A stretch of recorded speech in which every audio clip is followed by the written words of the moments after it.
Sebelum saya lanjutkan, kita mesti tahu dulu, saudara, apa hubungannya dengan masyarakat Sunda, saudara? Apa hubungannya dengan masyarakat Sunda, saudara? Nah, hubungannya mari kita lihat, saudara, bahwa Sunan Gunung Jati menikah dengan Nyai Rara Santang, putri Prabu Siliwangi, Raja Pajajaran Jawa Barat, saudara. Takbir, takbir.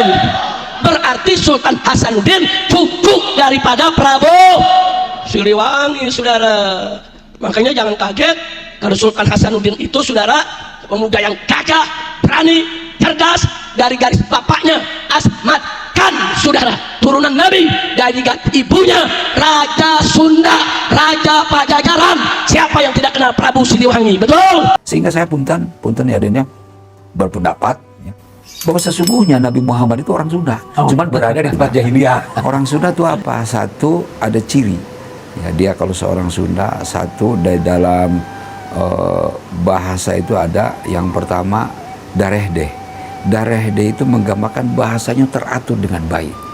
Yang kedua, orang Sunda itu daria. Daria itu tidak memperlihatkan kesulitan dalam wajahnya itu. Daria itu selalu nampaknya memang bahagia. Daria itu. Ketiga, orang Sunda itu balabah. Balabah tuh apa? Serba kalau diminta sama orang lain, serba memang apa? Punten ya, balabah itu apa yang dia punya adalah milik orang banyak. Iya. Gitu, bermanfaat bagi orang lain. Yang penting bermanfaat bagi orang lain. Ini asli Sunda tuh begitu.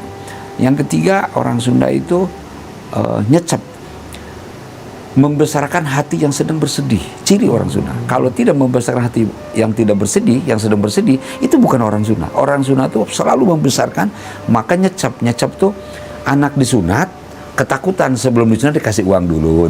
Jadi ketakutannya hilang. Nah, jadi itu ini ya, cirinya nyecep.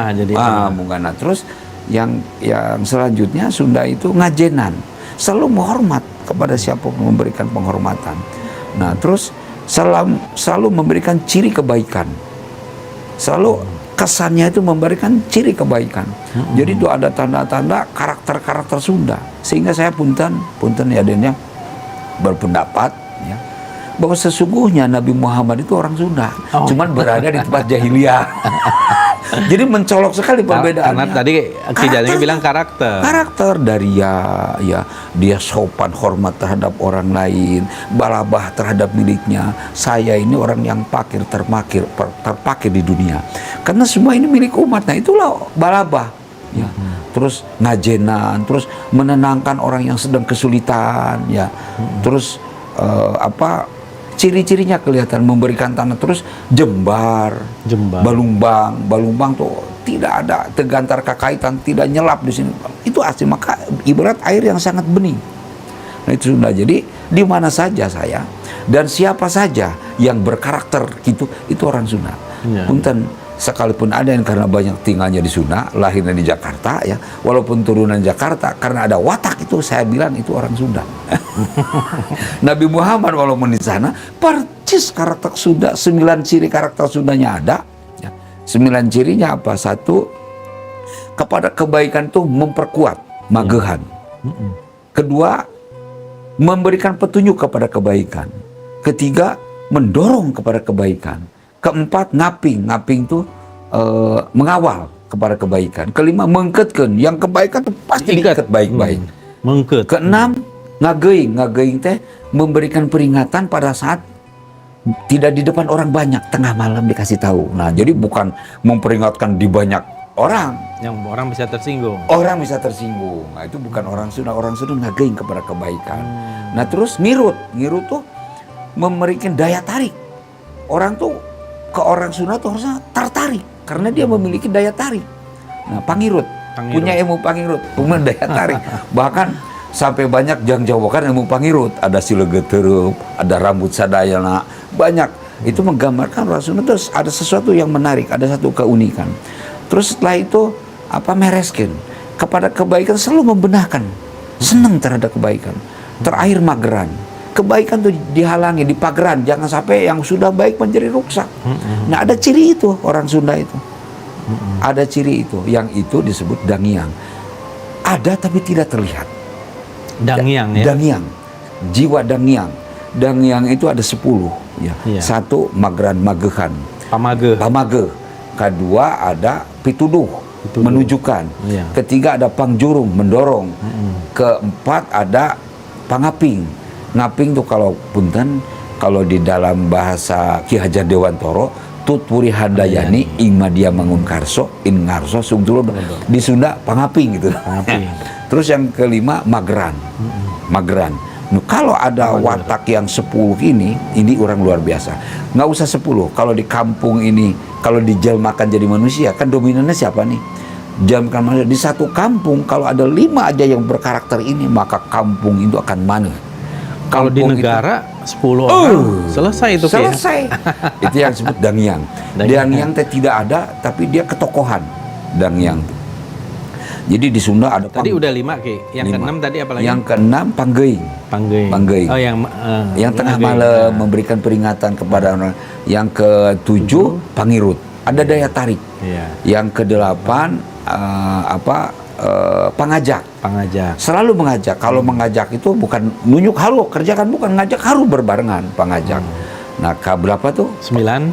Ke-9 ya. Iya. Nah, yang terakhir ke-9 Pamager, yang terakhir Pameres. Pamager itu menguatkan, melindungi kepada kebaikan.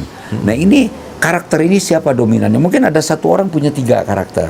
Sehingga ada istilah begini, punten di Sunda. Nah, ini barangkali udah hampir hilang yang kayak begini. Lemur matuh dayeuh maneh banjar karang pamidangan katanya. Kalau zaman dulu, orang tua dulu tuh nanyanya begitu. Maaf ya Kisanak, lemur matuh dayeuh maneh banjar karang pamidangan itu dari mana? Tempat tinggal, maksudnya gitu. Nah, jadi kalau lemur matuh dayeuh maneh banjar karang pamidangan itu artinya begini. Kalau di satu kampung lemur matuh sudah tetap berdiam, ya.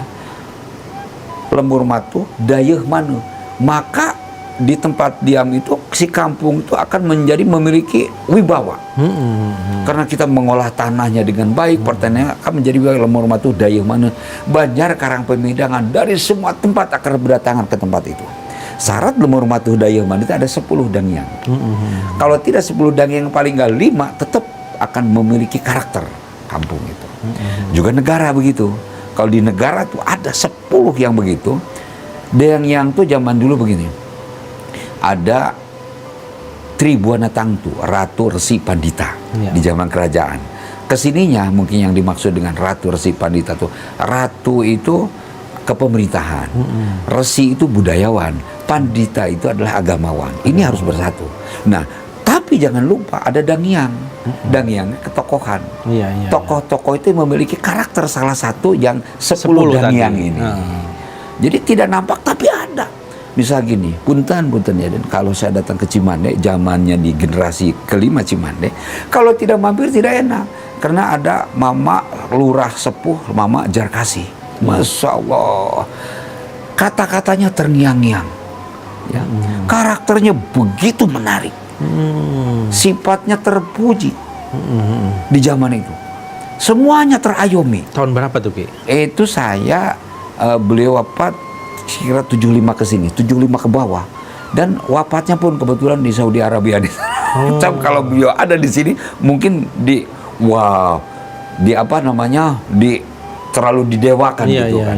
Karena ini generasi yang sampai ada bahasa begini. Kalau beliau turun kepada gendang itu, semua orang itu terpaku, termenung, ikut gegeran kata orang. Gegeran itu apa ya dalam bahasa Indonesia? Latah. Begitu turun latah, saking daya tariknya luar biasa. Dan semua pihak menerima. Di Cimande itu dari Ayah Rangga, ya, Ayah Aceh keturunannya tuh 9. Yang paling besar Ayah Emping. Ini dari Ayah Ocod yang paling bungsu. Ayah Ocod, Mama Abdul Ajid, Mama Abdul Jadi itu Mama Aci. Nah itu. Jadi kalau ujungnya itu Cimande itu di mana tuh Ki? Di Pajajaran itu ya? Nah iya sebetulnya Pajajaran. Kalau kesana-sananya Pajajarannya. Tapi Pajajaran ilmu bela dirinya dari Pajajaran, Pajajaran, tapi nuansa spiritualnya sudah diislamkan, itu di Cirebon.